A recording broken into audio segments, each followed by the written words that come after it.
Good. Well, good evening, everybody. My name's Councillor Bailey Buchanan, Falkirk Council's planning convener. With us this evening, we'll have other members of this committee, and I'll ask members to introduce themselves, and then I'll go online as well. And if members could introduce themselves, and then we'll do the same with the officers. Hi, I'm Provost Robert Bissett. I'm Councillor for Falkirk North Ward and I'm a member of the Planning Committee. Councillor Gordon Forrest for Lower Brace Ward. Billy James Kerr. Laura? Councillor Laura Murtagh. Alf? Councillor Alf Kelly, Deputy Planning Convener. Jim? Yep, Councillor Jim Flynn. Is Alan Nimmo there? Is he? Is that what I mean? Okay, that takes us now, thank you for that. That takes us to the officers this evening that's here in Grangemouth, and then we'll go online. Thank you, Convener. Evening, my name is Ian Henderson, the Council's Legal Services Manager. Thank you, Convener. My name is Bernard Whittle. I'm a Development Management Coordinator with Falkirk Council. Brent Vivian, Senior Planning Officer, Development Management, Falkirk Council. My name is Alex Lewis. I'm from the Local Development Plan team in Falkirk Council. I'm Brian Perry, a Democratic Services Manager. Carly Tolan, Democratic Services Graduate. Okay, we'll go online now with... Sorry, Convener, Richard Broadley, Senior Planning Manager. Thank you. Can I forget you, Richard? Now we'll go to officers online, starting with Craig. Thanks, Convener. Craig Russell, Network Coordinator, Falkirk Council. Gary. Thanks, Convener. Gary McGregor, Engineering Design Manager, Falkirk Council. Alistair. Is Alistair Shaw online? No. Okay then. Pardon? I'm just going through them. Karen. Karen Strang, Strategy and Development Coordinator from Housing. Matthew. Matthew Orr, Transport Planning Coordinator, Falkirk Council. Is Richard Teed there from Education Services?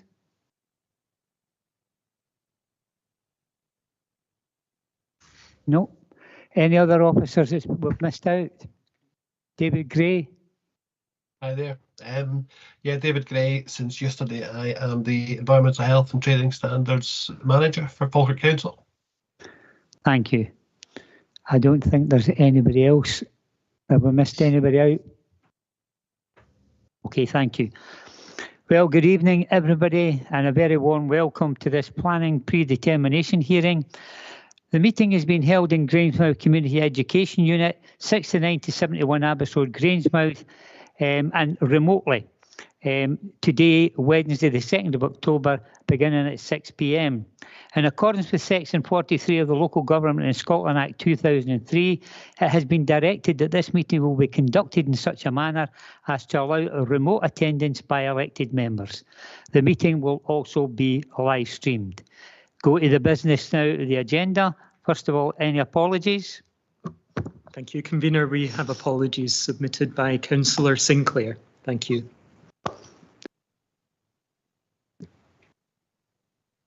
None other? Okay, thank you. That takes us to item 2 in your agenda papers, declaration of interest. And just for clarity, I'll read this out. Members should declare any financial and non-financial interest they have in any item of business at the meeting, identifying the relevant agenda item and the nature of the interest. Have we any declarations of interest at this time? No, unrecorded. Fine, thank you. That takes us to a very important part of this evening's procedures. Predetermination, item 3 on your agenda, predetermination hearing procedures, and it's pages 2 to 4 on your agenda papers, and we'll ask Mr. Ian Henderson to step. Thank you. Thank you, Convener. As you've already noted, tonight's meeting is a predetermination hearing, and predetermination hearings are an opportunity which is required to be offered in relation to applications for planning permission for major developments, which are significant departures from the development plan. Their purpose is to allow the views of applicants and those who have made representations to be heard before a planning decision is taken. So we'll note as we go through this, no decision will be taken on this application tonight. This is a hearing and an opportunity for parties to be heard before a committee of the council. So I think we can move on to the next slide. Thanks, Carly. So the first part of the procedure is that the convener will ask the planning officer, Mr. Vivian, if he can present the report which forms part of the agenda papers to the committee and those present. Thank you. Following that, the convener will invite the applicant or the applicant's agent and any statutory consultees who are present to speak to the proposal. And in the case of the applicant, they're entitled to speak for 10 minutes and statutory consultees are entitled to speak for up to 5 minutes. Thank you. So following that, the committee members will be invited to ask any questions of the applicant, the statutory consultees, or indeed any officers in attendance at tonight's meeting. Thank you. Following that stage, the convener will then invite parties that have submitted representations on the application to speak to the terms of their representations. Thank you. So each party speaking on that basis is entitled to speak for up to 5 minutes. We've noted on that slide that where there may be repetition or similar interests are being spoken to, it is possible for the convener to request that a spokesperson speak on these similarity of matters to be raised. In that case, if it is a conjoined presentation, then up to 10 minutes would be allowed. Thank you. We note here that the convener, again, can limit the number of speakers on a matter if there is repetition, or curtail any speech if it's clear that there is repetition, and that's in the interests of the efficient running of the meeting. So following interested parties being able to speak, the applicant or their agent will have a right of reply to any of the points that have been made by those parties to the committee. And then members of the committee, again, are entitled to ask questions of any party that's been heard before the meeting, or to seek guidance from any of the officers in attendance. Thanks. So following that, members of the committee are entitled to identify any particular planning issues that they would like to see addressed in the report, which will ultimately come before a planning committee for a determination to be made. And following that stage, the convener will close the hearing. I think there are still some more slides if we move on. This slide makes the point that this meeting is an opportunity for parties to be heard, and there isn't to be cross-examination by or of any party, and all remarks should be directed through the convener of the meeting. Thank you. If anyone has intimated that they would like to be in attendance at tonight's meeting but is not in attendance, this is a note that the committee may proceed with the business without hearing from that party. Thank you. The convener, as I've already mentioned, is responsible, as they are at all committees, for ensuring that the meeting is conducted efficiently. but that having clear regard to the principles of natural justice and procedural fairness. Thank you. And as I've already mentioned, but for the avoidance of doubt, no decision on the application is taken at tonight's hearing, with a full report taken to a future meeting of the Planning Committee. Thank you, and I think that comes to the conclusion of the procedures. Thank you, Convener. Thank you very much, Mr Henderson. Very important that everybody realises what the procedures are. Before I bring in a relevant officer for the council to present the report this evening, could I just ask, is the agent for the applicant Ewan Pearson online? Oh, you're behind us, that's fine. Fine, thank you. Okay, then that takes us to the procedural 3, asking the relevant officer from the council to present the report relating to the planning proposal, and that officer is Mr Brent Vivian. It's pages 12 to 60 on your agenda papers. Thank you. Thank you, Convener. This application is a major development and seeks planning permission in principle for the development of land for residential use. An indicative site layout accompanies the application, showing 48 units. The site extends to 3.5 hectares and comprises open grassland on a south facing slope and lies on the north side of the A803 to the west of Pullman Village. The site lies out with the Pullman Village limits within the countryside and the Greenbelt as defined in the Falkirk Local Development Plan.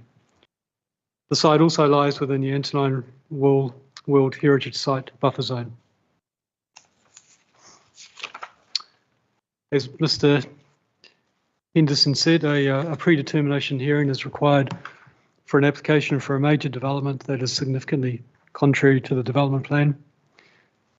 The proposed development is considered to be significantly contrary to the development plan owing to its scale, out with the Pullman Village limits within the countryside and the Greenbelt.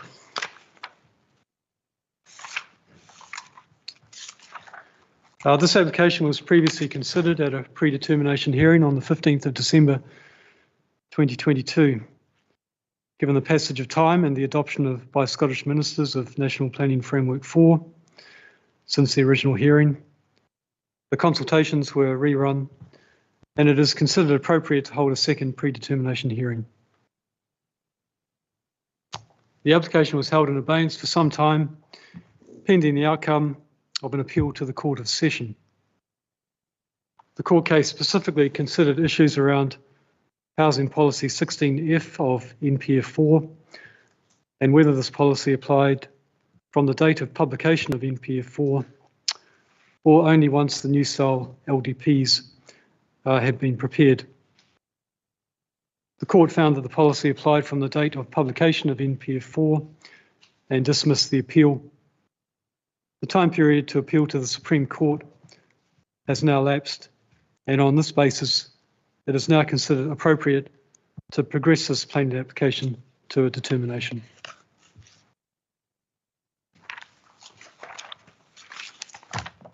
The Planning Committee requested further information at the previous predetermination hearing in relation to the points outlined in paragraph 1.3 of the report. And further information has been included in this report in relation to the points relating to flooding issues at Pullman Park, road accident statistics for the location, and school capacity.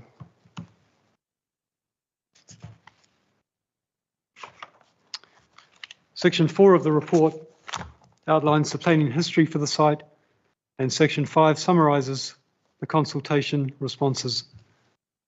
No new matters of principle were raised in the recent rerun of the consultations.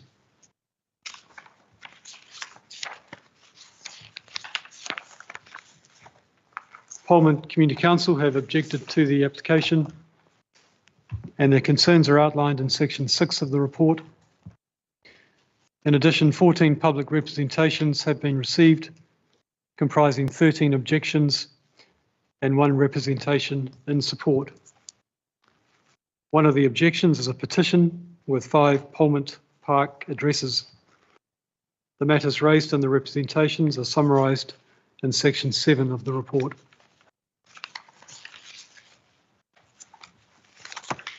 The rest of the report sets out the policies of the development plan, comprising National Planning Framework 4 and the Falkirk Local Development Plan 2, that the application will be assessed against, and it also outlines the material considerations to be considered in the overall planning assessment. In summary, this report provides factual and background information in relation to the proposed development, and no assessment is included or implied in the report. A full assessment of the planning issues will be presented to a subsequent meeting of the Planning Committee. Thank you, Convener. Thank you very much, Mr. Vivian. Predetermination hearing procedures number 4.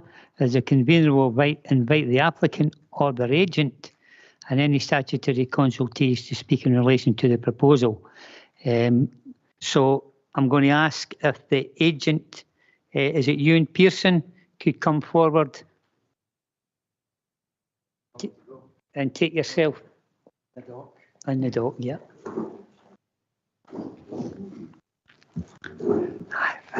Fine. Just keep that close to you and press the button. Now you'll have an opportunity to speak for 10 minutes. Once you've stopped speaking, then it'll be an opportunity for members at this period in time to ask any questions of your submission, okay? So you've got 10 minutes starting from when you press that button. That's it. Take a minute or two.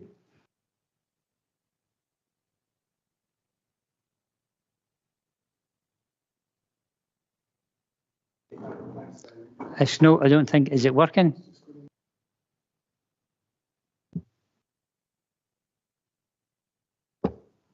Okay. Yeah. Right. Okay. Yeah, definitely.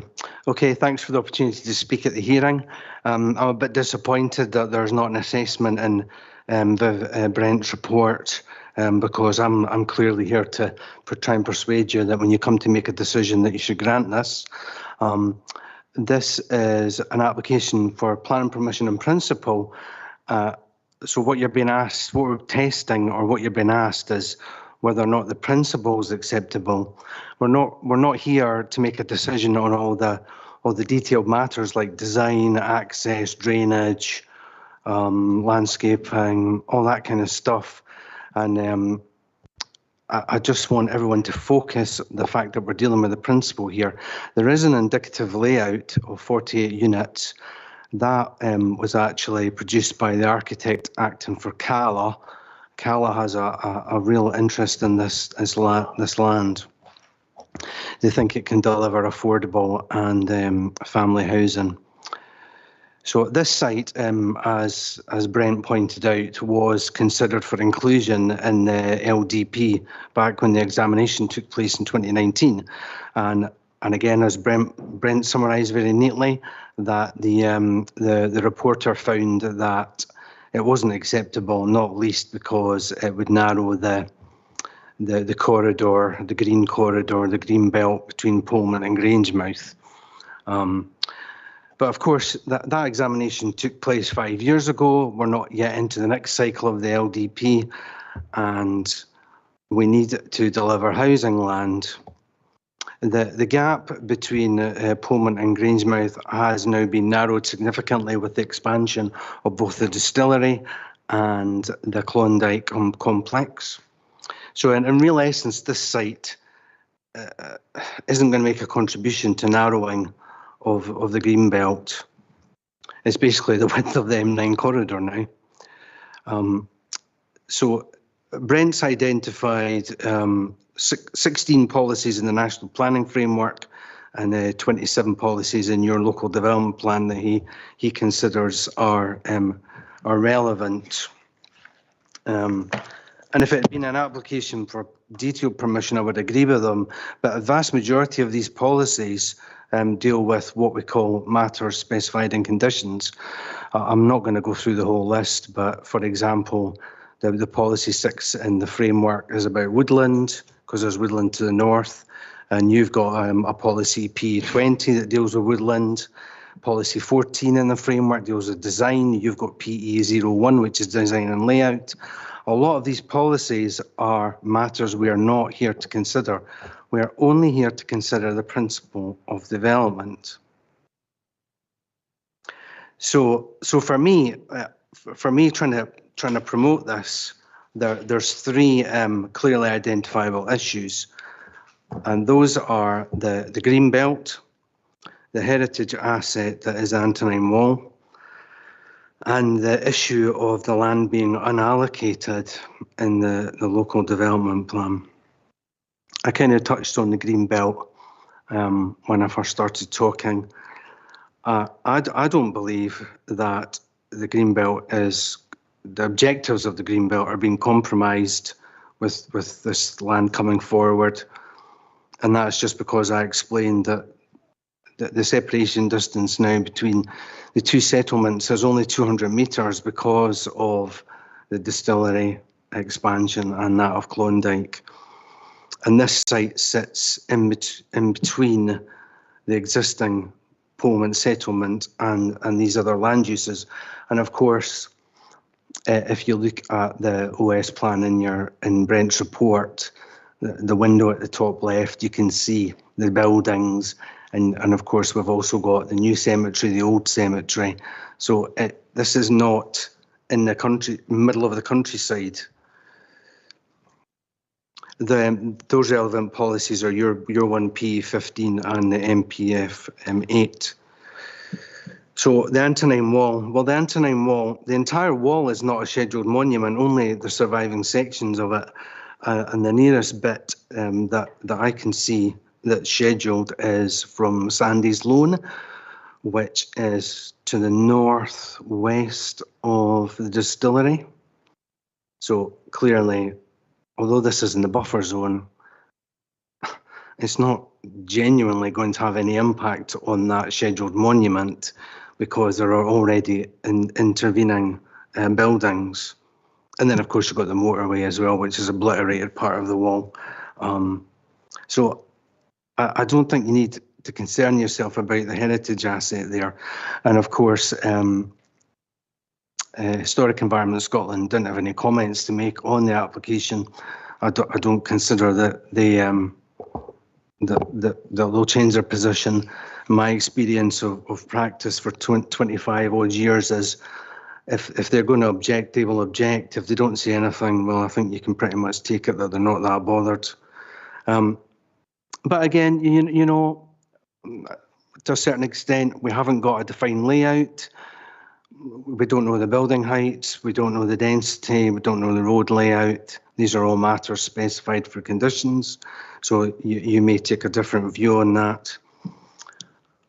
I've got three minutes left. So, but the crux for me is the unallocated site question. It isn't allocated. It wasn't. It's been through one cycle of the plan, and the reporters made their conclusions. But we are in a very different world now. 5 years has gone by. We've got a national planning framework, which includes, as you know, minimum land requirements imposed on your authority last year. Like it or not, they've been imposed in Annex E. And Policy 16 of the plan says, you know, of the framework says you got to find land for these houses in that. And you've got to find it for at least 5,250 houses. And this site's got a notional capacity of 48, including the affordable. So you're only talking about 1% of your overall target. So, you know, bear that into mind when you come to make a decision. This is not a major expansion of any settlement. Your own LDP HC01 policy commits you to maintaining a minimum 5-year land supply. And I know that we're supposed to take one plan over the other. We're supposed to take the framework over the plan if it's the most recent one. But this is what you're saying in your plan, minimum 5-year supply. Now, I've had a route around, and probably you can seek clarification from your officers, but I've had a route around in various places, and the last housing land order I can find published is 22-23. 127 entries in it, and you're not meeting that requirement. You're not meeting that minimum requirement. And bearing in mind that was 2 years ago, and there'll be subsequent completions since then, you just ain't meeting your requirement. So you need to find land that is sustainable and of a suitable scale. And I would say to you that a site of 48 units that is 400 metres away from the centre of Polmont, on a primary route that's got buses, Polmont's got a railway station, it's got a supermarket, it's got a post office, it's got a pub, it's got a petrol station, I would say you're going to be hard pushed to find anything a bit more sustainable than this. And obviously the scale is, as I said, 1% of the overall minimum target set to you. So just to conclude, because my mouth's drying up, you know, the officers haven't given an assessment. I'm giving you my assessment. I think when you come to make a decision, you should be looking positively on that. It's not compromising Greenbelt, it's not compromising the Interline Wall, and it's just one of these nice little sites that's going to help you meet your housing targets. Thanks. Okay, thank you. It's an opportunity now for members to ask any questions the agent. So the members in here, just give us a minute. He's away for a drink of water.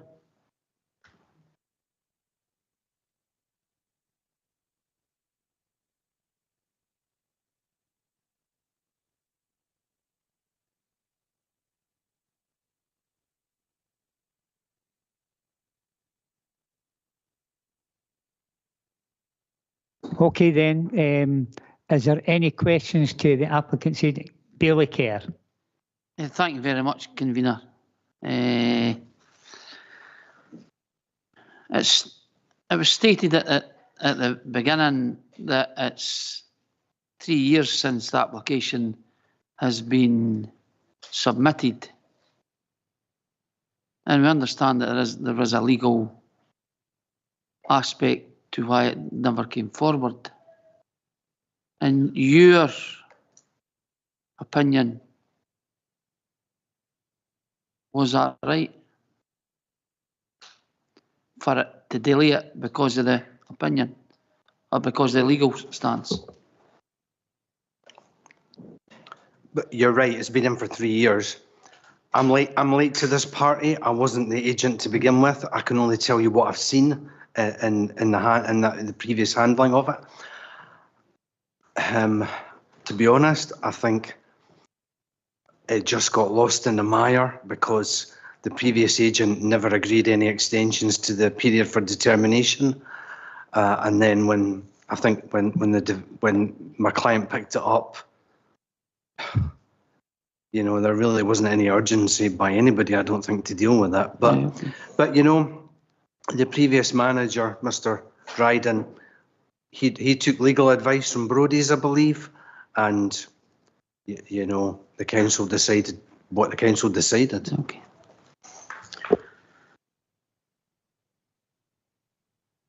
That's probably. Okay, thank you, Billy Kerr. Any other question? Councillor Forrest. Thank you. I've got a number of them.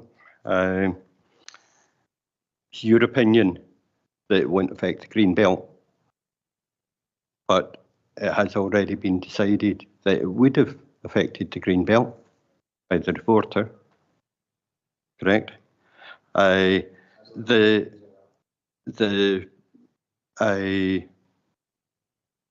site itself actually does breach the village boundary. The village boundary is quite clearly marked, and the development is out with that. The wall, whether it's this bit, that bit, the whole stretch, it's counted as a buffer zone for the wall. Whether or not there's something there that's been discovered up to this point is one thing or another. The woodland surrounding it on one side is part of the ancient woodland of Scotland. It has many rare and specimen trees. It also has a good degree of wildlife, all of which are protected under NPF policies 3, 4 and 6. So I'm afraid when it comes down to your opinion or someone else's, that's the thing that we've got to find.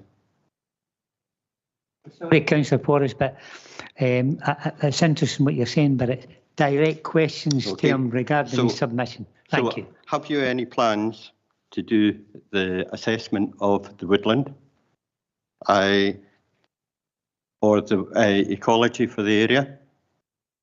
There is also a right-of-way on the west side of that, which takes you to the Fairy Glen, which is a historic right-of-way.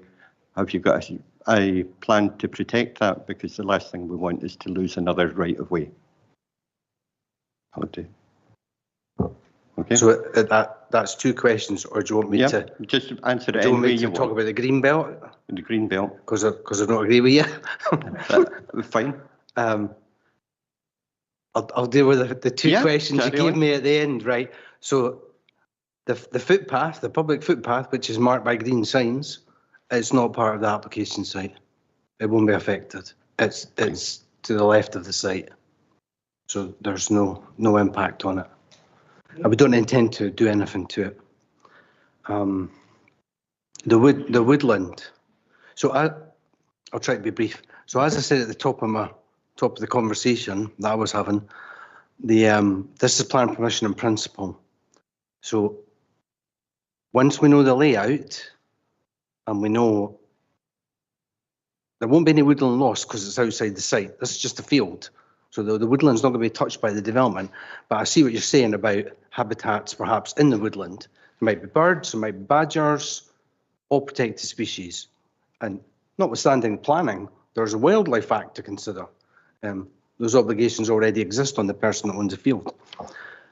But once we know the layout and the design, then that identifies any mitigation that has to be done in relation to the woodland. So absolutely, plan permission principle doesn't allow us to do any physical work. We then have to come back with further applications. So all these things are there to be assessed at that point in time. Can't do a bat survey now because the season's finished. Can't do a bird survey now, the season's finished. We'd have to wait until next year. Even if we wanted to.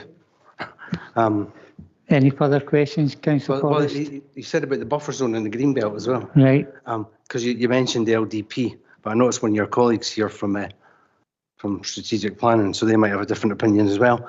So what the reporter said was that it shouldn't be allocated because it narrows the gap between the settlements, right? Which is one of the objectives of the green belt policy. Totally get that. But that's not the case anymore because we've got this big distillery with all these bonded warehouses. We've got a Klondike with a big extension. So this now sits behind this row of development that is closer to Grangemouth. So in that respect, which is what I'm saying, in that respect, I don't have my glasses on. In that respect, there's no impact on that element of the Greenbelt objective because it's already moved. That's what I was trying to say. The buffer zone, the buffer zone is just a consultation zone. It's not scheduled. It's not nothing.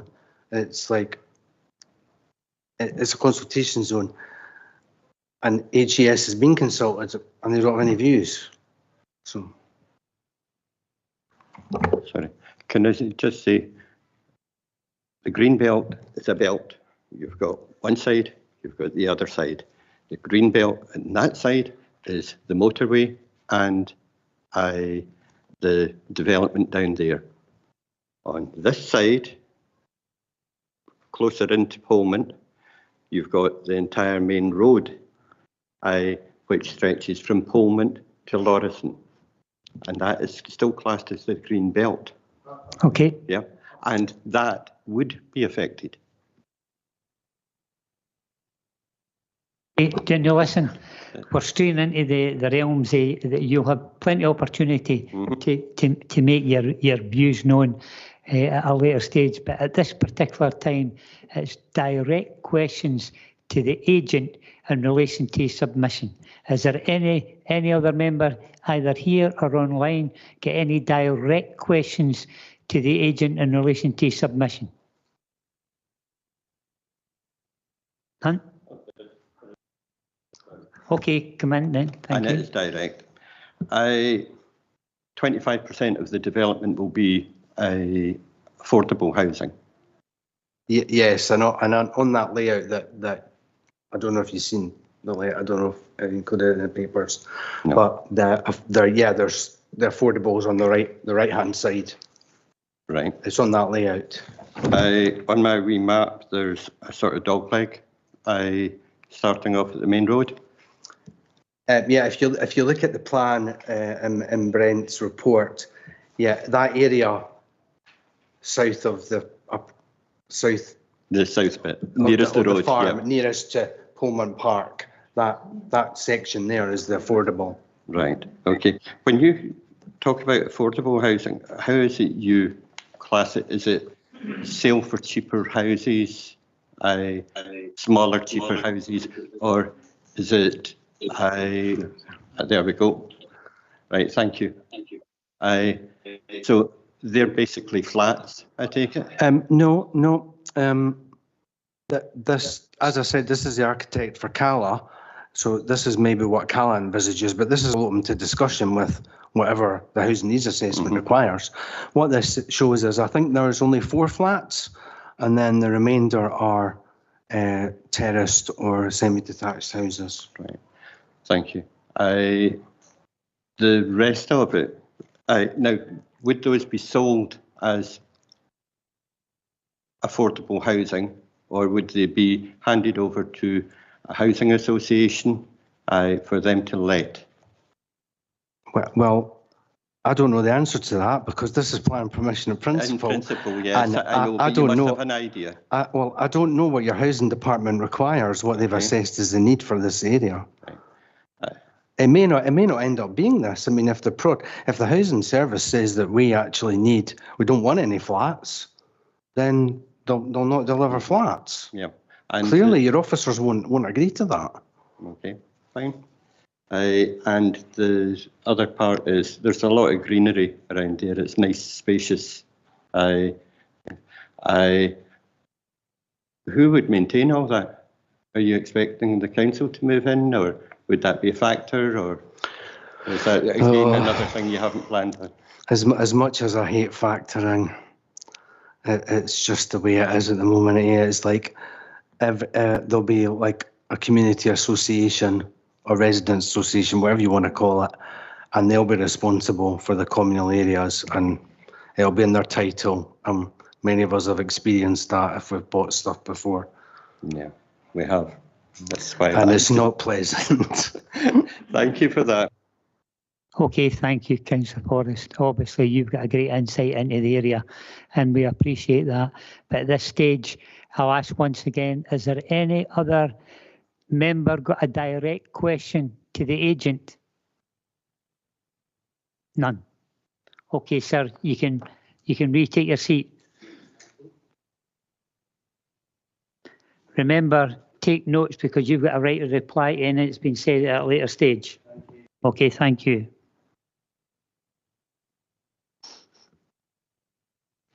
It's now an opportunity for statutory consultees to speak, and I know that we have from Pullman Community Council, Michael Stewart. Michael, would you like to see you get 5 minutes, sir? Thank you.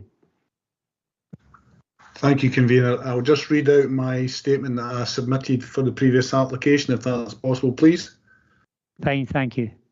This development will increase the traffic volume entering, exiting the A803 Pullman Road, especially at peak times, and we consider that the existing infrastructure will be insufficient to cope with the new demand. We have concerns in relation to the volume of new vehicles that will enter and exit this site, and consider this will pose an increased threat to local residents in relation to road safety. We have concerns over loss of visual amenity to the properties bounding onto this proposed development from Pomont Park. Their gardens currently have an open aspect which will be lost. Pomont in certain areas has well documented problems with drainage capacity and infrastructure, and we'd request that information be provided by the applicant to determine whether or not this development can be supported through the current treatment works.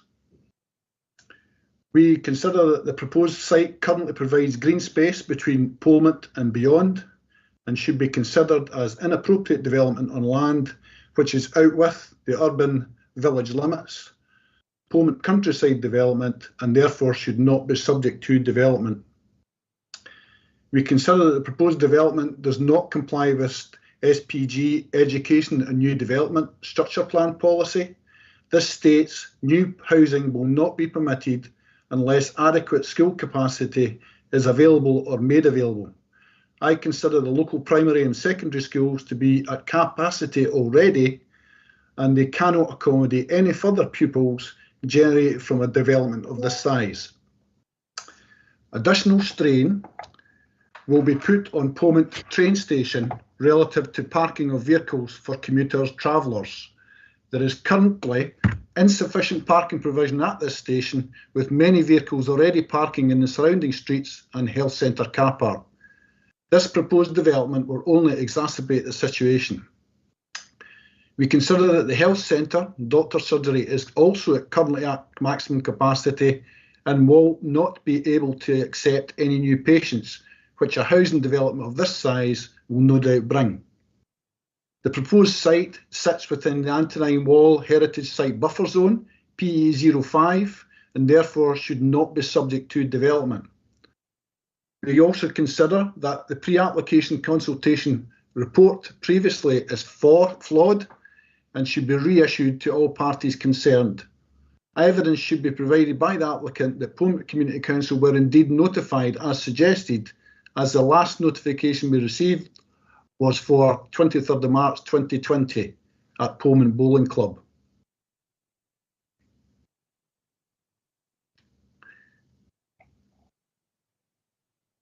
The other thing that is one thing that isn't on that query list, but there has been initial development on this site relative to reducing wall heights and also putting in a gate and also raising ground lines within the site. Now, whether that requires planning permission is something that the committee would have to consider, or it might have been permitted development and the applicant was free to do so, but I'm unsure. That concludes me. Thank you very much. Thank you very much for your submission. There's now an opportunity for members again to ask questions in Mr. Stewart and his submission. Direct questions. Any questions to Mr. Stewart from members either here or online? None? Okay then, thank you very much for your contribution, Mr. Stewart. Thank you, Convener. Thank you. That takes us to number 6 on your procedures, where the convener will invite other persons who have submitted representations, including the objectors or the supporters, to speak to terms of their representations submitted in response to the planning proposal. Each party will normally be permitted to address the committee once for up to 5 minutes, so as to avoid repetition where parties have a similar interest or objection. A spokesperson will be invited to speak on behalf of the group. In these circumstances, the spokesperson will normally be permitted to speak for up to 10 minutes. So I'm going to ask what the situation is in relation to Christine Tate. Is Christine Tate going to come forward? Fine, if you would like to take a seat up there, thank you.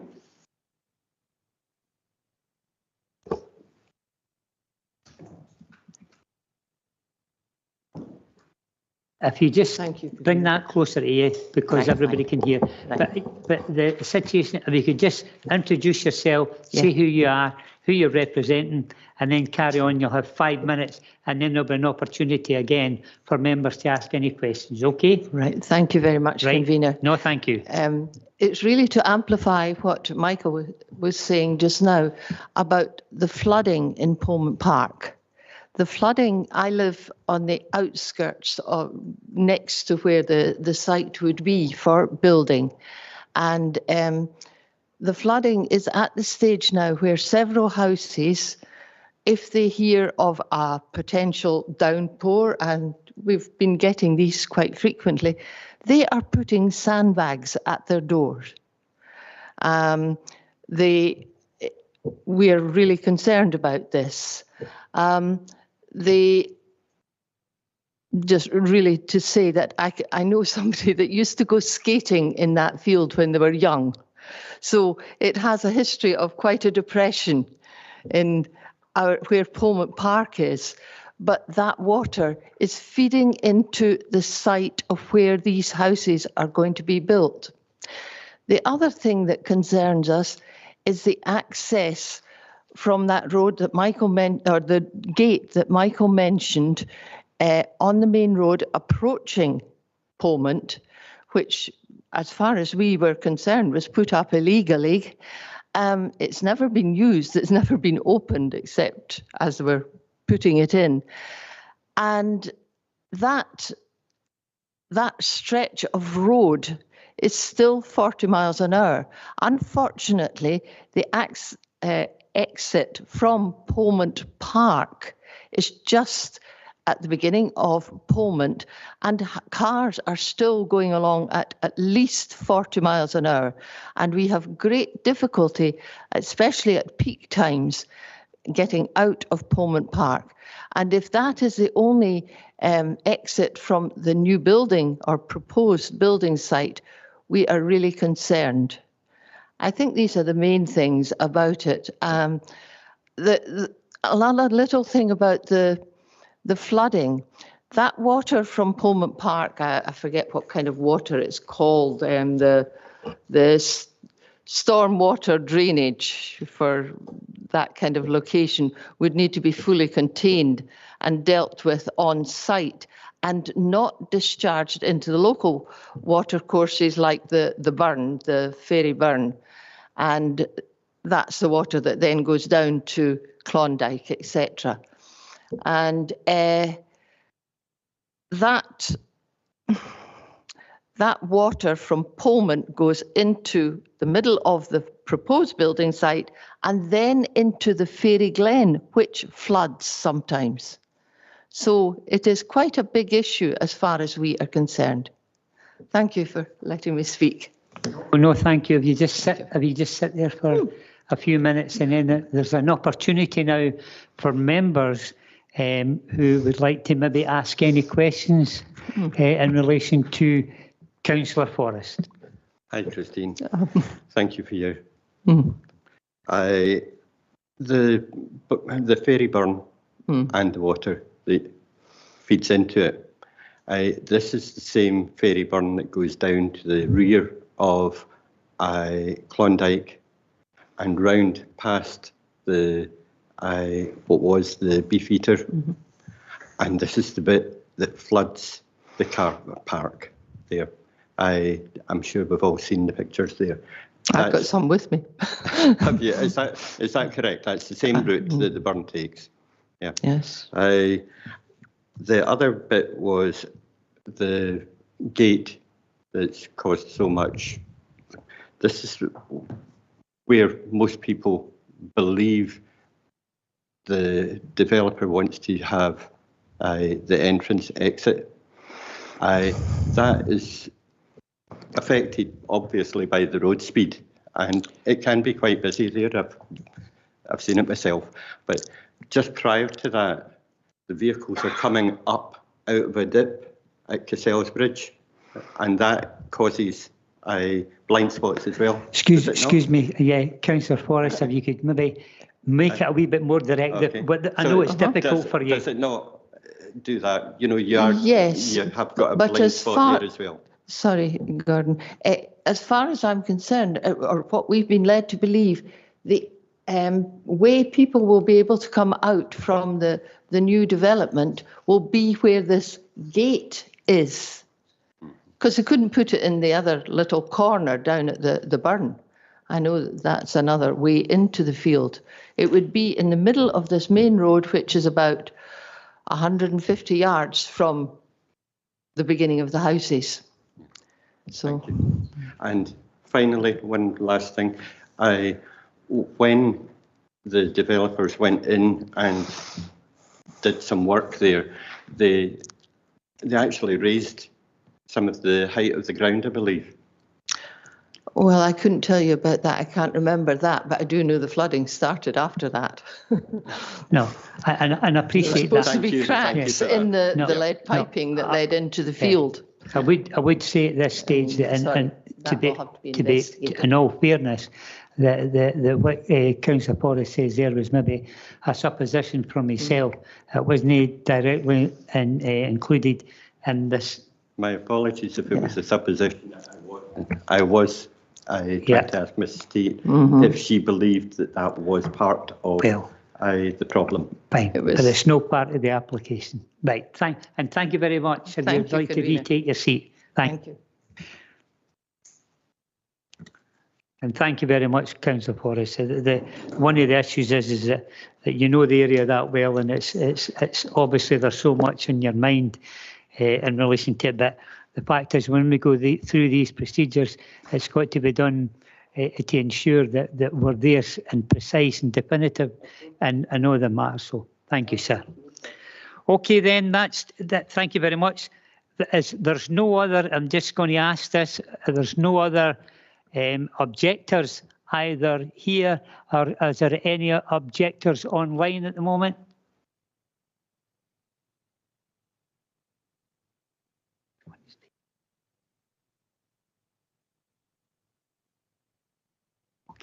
Okay, thank you for that. So that then takes you to 7 in the procedure list. To simplify it, it's saying the convener may limit the number of speakers addressing the hearing on any particular topic, or may curtail any speech which repeats any matter on which the hearing has already been addressed. So we can discount that. We go now to procedure number 8. The applicant's agent now has a right of reply to any points raised by any party heard by the committee. So if you would like to come back up, sir. And just to make you aware that you don't introduce anything new, all we want you to do is to try and address the points that's been raised so far by either the members or anybody else that's been speaking. Thank you, sir. Okay, so I've got 6 things that were raised by the Community Council, and a couple of things that I'll say Mrs. Tate, because I don't know if it's Miss or Mrs. Tate. I start with Mrs. Tate. You're talking about a 40-mile-an-hour current zone on the road there. We've done a transportation assessment, we've done a safety audit, and that would come down to 30 miles an hour. And obviously, we'd have to pay for the road order, etc. But I'll leave it because the Community Council asked about traffic. The flooding, well, we all know that there's a flooding problem after that hotel getting flooded further down the road. SEPA's not objected. There's no identified flood risk on the maps. We've done a drainage assessment. The topography of the site is that it starts at the road and then it goes up and then it goes down again. So this site doesn't flood. If I can go to the Community Council, the traffic, done a traffic assessment for the number of houses, and they say that it's fine. It won't add. Of course, it'll add to the volume of traffic on the road network, but it's not going to be in any significance. and it won't require any junction upgrades or new traffic signals or anything like that. And the good thing about this road is it's pretty straight, so you've got good visibility for displays that are required for a junction. The Community Council talked about visual amenity from people living next door. Unfortunately, that's not guaranteed in life. I wish I could guarantee that they'd have a nice outlook, but that's not guaranteed, and that's not a planning consideration. Drainage, I've already talked about. There was a comment about the railway station and people parking cars to go to the railway station. Yeah, I've gone to that railway station and struggled to park, and the poor people in the street next door, Victoria Street, they seem to get it, but I doubt very much anybody's going to drive all the way down to outside here to park to go to the railway station, especially when there's an Aldi with hundreds of car parking spaces and they could just walk up the road. The buffer zone, we've already talked about that. And then there was comment about pre-application consultation. I get that. It wasn't the best. It was during the emergency period. It was all done online, lessons to be learnt. But at the end of the day, the officers considered it acceptable. Otherwise, they wouldn't have cracked on with the application. Okay, then you can retake your seat, sir, and thank you very much once again.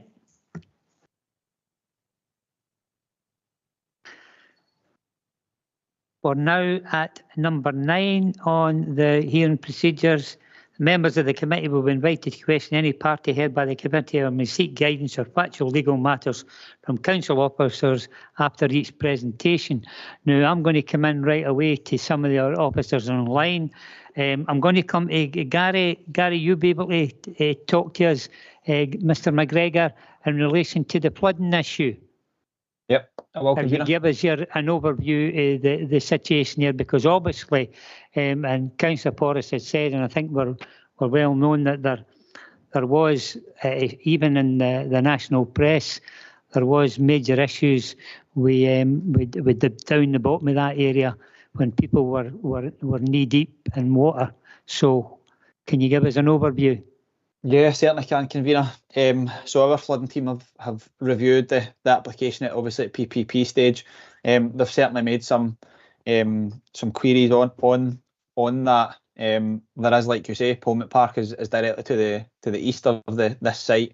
This site, as the applicant's agent has stated, has only minor pockets of surface water flooding. However, directly to the east in Polmont Park, they are at a high risk of surface water flooding, and like you state, there has been incidents there in the past, and there's certainly a few in our flooding database that show that, like Mrs. Tate has stated, that the stormwater drainage, the surface water drainage is certainly at capacity a lot of those times when there is severe and extreme weather events. I think probably just to highlight as well that is likely an issue with the Scottish water system. So a lot of Scottish water systems in the area have only been designed to a 1 in 30 year storm. Now, when we detail any drainage systems for new developments, they have to be a 1 in 200 year storm plus a climate change allowance. So these are obviously older systems that do not have capacity. Like Councillor Forrest and Mrs. Tate have stated, this water will flow into a suds pond to the southwest of the site. It's on the indicative layout. Obviously, the applicant's agent has stated that is not yet to be confirmed. But from the layout that we had and we reviewed previously, there is a suds pond to the southwest of the site. We obviously have discharge limits to go into the local burn, which I know Councillor Forrest and Mrs. Tate stated locally as the Fairy burn. I think that's the Polmont burn, for my knowledge. And then it flows down, like they stated, to the back of the Klondike and into Cadgers Brae, where there is obviously certainly an element of flooding issues with the Grangemouth Flood Protection Scheme designed for that area. To highlight a wee bits and bobs more, there was CCTV surveys carried out during the drainage impact assessment and the flood risk assessment that the applicant's agent has previously included in the PPP, and there was culvert blockages, so that they could not fulfil a full review of those. Scottish Water, I think one of the questions earlier was about Scottish Water treatment. Scottish Water has stated that they do have capacity. However, obviously we are aware that their system is under design compared to what we would ask for. And there is a few queries that we have and we've asked for at PPP stage. So the rainfall catchment descriptor has to be updated, as well as the greenfield runoff and the climate change allowance to be increased. But those are minor points that certainly can be highlighted at full planning if this was progressed. Happy to take any questions, Convener. Thank you for that, Gary. I'm going to go now to another major issue and ask our officer, Craig Russell, to come in and give us an overview from the Roads Department of this council in relation to this proposal. Yeah, thanks, Convener. It's pretty simple from our perspective. This is an application for planning permission in principle, as you'll be well aware now. There has been a site layout submitted. It's indicative only, so we haven't given much assessment on that, given, as I say, it is indicative, it is likely to change. Our main concern at the moment would be whether an access can be realistically provided at this location, and everything suggests that it can. The applicant's agent already mentioned a road safety audit has been submitted. That safety audit didn't raise any concerns. If this application was approved, as you know, there would be a subsequent application, either an MSC application or a full application. That application would require a further, more detailed road safety audit. It would require detailed junction drawings, and those are the drawings that would go into the real detail of the junction. But at this point in time, the road safety audit has been submitted. There are no major concerns raised off the back of that audit. And as I say, the site layout at this point in time is indicative only. The previous PDH asked for information about accident statistics in the area, and those are contained in your report, Convener. Thank you very much for that, Craig. Okay, I'm going to open it up to other members. You have an opportunity now, members both here and online, to ask questions of anybody that spoke this evening, or take legal advice, or ask officers any questions from what you've heard. Thank you. Councillor Flynn. Yep, thank you, Convener. Just really two questions or 2 points. First one is, it's out with the boundary of Polmont. So what would the proper postal address stroke town be for this development if it was agreed? Because clearly we don't just extend boundaries of towns to suit developments, do we? That's the first question. Would Brent come in with that one? Answer. Sorry, I'm not sure I can help with that one. Okay. Well, we'll get the information for you, Councillor Flynn, because it is a pertinent question. Yeah, well, if it's out with Polmont, then I'm guessing it wouldn't come under Polmont Community Council necessarily, or could it be called Lorison or whatever? I'm curious to know, because it is relevant in the longer term. But my second question really, it's more a point of clarification.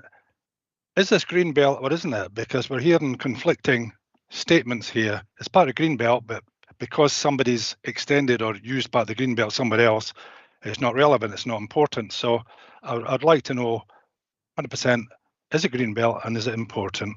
Thanks, Convener. I'm sure that Brent will be able to confirm one way or another. Brent? Yeah, well, 100% it's identified in the local development plan as Greenbelt. Okay, thank you. Thanks, Brent.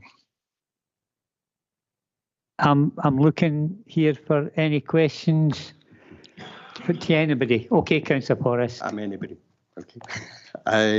It was 2 that were raised by Michael Stewart. First of all, the capacity for the schools, and I'll tie that up with also the local doctor's surgery. And while we're on this, they are at capacity, or almost, but given that Cala has also got a development at the other end of the village, which is 500 houses. 550. 550. 550, they've increased it. That's always been that. No, it's not, 500. Yeah, well, 500 exactly. And I can ask, you said Mr. Teed was here? Well, we had asked, is Richard Teed with us? No. No, but that is a question I think that we all want to have answered. I was asked at the last one. Yeah. Asked at the last one, Convener, and that's information will be in the report, Yeah. when it comes forward. Okay. Is that right? Yeah. Okay, Councillor Porras, we're still with you. Okay, so I'm looking for an answer to that. Just exactly how much space any of these schools have. Would it be sufficient to cope with this development as well as the other ones that are ongoing within Pullman? Okay. I can just, do you want me just to say something? Yes, indeed. on that? Thank you, Brent. Obviously, it did come up in the previous predetermination hearing. As a result of that, there was some further comments from Children's Services, and they're in this update report. So, yeah, if you refer to 5.13 and 5.14, there is some further information on capacity.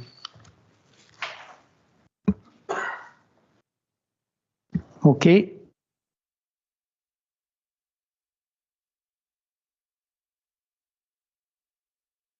Thanks, Convener. And this is the second predetermination hearing for a planning permission in principle. With regards to, because it's been mentioned a few times by a lot of members, and it was mentioned by the applicant's agent about the Klondike, the Cadgers Bray, the distillery. Does that come under Pullman or Grangemouth?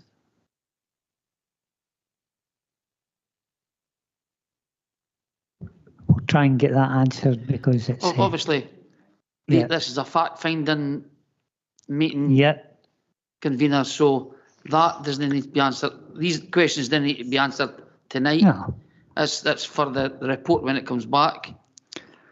My next question is with regards to the Antonine Wall.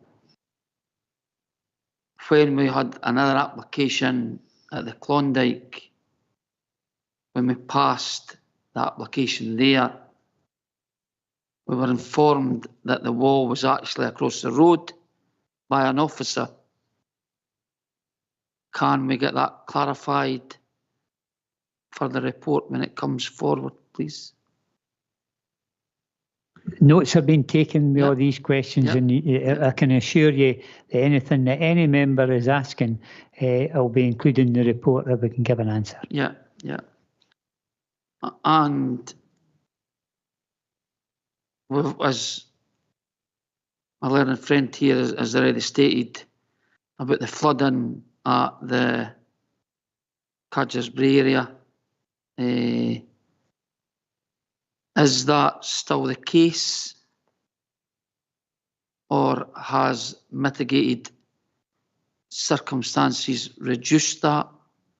I think we'll bring Gary McGregor in on that one. Gary, I've heard the question for Bailey Kerr in relation to an updated position in relation to that major problem with flooding there. Yep, through you, Convener, Bailey Kerr, that area is still at high risk of flooding, fluvial and surface water. Okay, thank you. Because what we were told at the previous application, that it is a high risk. However, they were quite happy to pass the application. So SEPA have highlighted as a risk, but we're happy to pass it. The application at the Klondike. I'm only mentioning that because that's where the water ends up. That's where I'm trying to get at. I think what you're talking back to a previous application where we're on site and all that was discussed, and I can see what the relevance is because obviously the flooding is the relevant issue here. Yeah, that's what I'm trying to get at. Okay, and as I say, any questions that haven't been answered just now, the officers have been taking notes and they'll come forward for the report at the planning meeting when it comes there. Okay, then we're moving on. Is there anybody else who'd like to ask questions? Mr. Stewart from the Community Council, you've got your yellow light on. Can you tell me what that's for? It was just one final point of clarification. No, if I'm I've been sorry. permitted I'm to ask. sorry. I don't want to be disrespectful, but you had your opportunity, and No problem. And thank you very much for that. Okay, Thank then. you, sir. Have we got any other questions to anybody? Either you can even ask the community council questions at this stage. Anybody? Or are we finished? Bailey Kerr. When will this application come forward? Well, I think that's a $100,000 question, but I think we'll go to Mr. Broadley with that one. As I always say, this is people's lives we're dealing with here.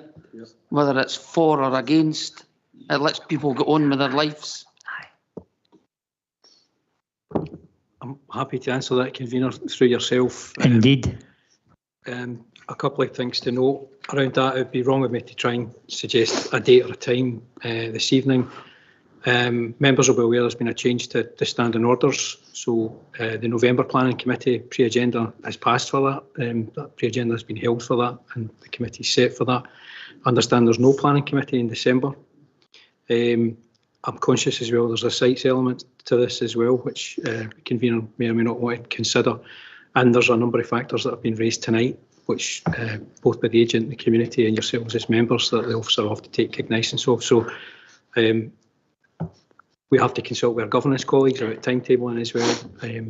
About it's looking like the new year, probably, depending on how these factors play out time-wise, with sites, with members, taking these factors into account and getting a diary date with our colleagues in governance. That's fine. It's for the objectors and for the applicant, because if it's a yes, they can move on. If it's a no, it's peace of mind for the applicant, for the objectors, and it lets them move on. It just, as I keep on saying, it's people's life we're dealing with. But thank for the answer. I think we appreciate that. It's just it's a timetable and an agenda that we're constrained by, Councillor Kerr. Mr. Henderson. Thank you, convener. Just on that point by Bailey Kerr, I think it would be remiss not to point out that there could be appeal rights to the reporters unit at the DPA if the applicant's application was refused. So that might be a further step the applicant may decide to take if the matter were to be refused at Planning Committee. Thank you. Thank you, Bailey Kerr. Just to highlight that, that's 3 years it's been gone, eh? That's a bit, in my eyes, a bit much for both parties to try and get it resolved. Eh? Thank you very much. No, I think we would all agree with you. Now we're at the stage now in the procedures. It's 10. Members of the committee may identify any other planning issues that they wish to see addressed in the report to the meeting of council that will consider the application. I think Bailey Kerr's brought up one or two. Is there anybody online there that has got anything identified in terms of planning issues that they wish to see addressed in the report when this comes to planning? Nothing online? Councillor Forrest. It may speed things up if we add in the ecology side of it, convener. If we actually have the results of a survey or whatever, if they can get that done in that reasonable amount of time. But I bear in mind that the agent for the applicant has said bird nesting, etc. is over and whatnot. The bats are going into hibernation shortly. So it's just, it would be handy if we could have that. Yeah, I think the agent also said that this was for a planning in principle, and there's so many areas that actually they can't actually bring forward until this moves forward one way or another. Okay. Thank you for that, convener. I agree that it is planning in principle, but the principles of passing it are also in there, and that's why I was asking. I totally understand, and I'm sure that officers have got that. You got that down there, Mr. Henderson, in relation. Thank you, Convener. I don't know if our planning colleagues may have a comment on that, but I think, as you've noted, it's a planning permission in principle, and we have to act consistently in the ways in which applications are determined at the various stages. But I don't know if the planning colleagues have any additional comments to that. Well, just a general point, we do tend to see for major applications, protected species surveys and considerations of ecology at PPP stage, but we can certainly revert to the applicant and ask the question whether they'd be prepared to do that work at this stage. Okay then, no other questions. No other member identifying any other planning issues they wish to see addressed in the report? No? Okay then, that takes me to the stage where we'll close the predetermination hearing. I would like to thank all members for coming, all officers for coming, Community Council and Polmont representative, and the objectors that have spoken from the building here. So other than that, the meeting is now closed, and have a safe journey home, everybody. Thank you very much. Thank you.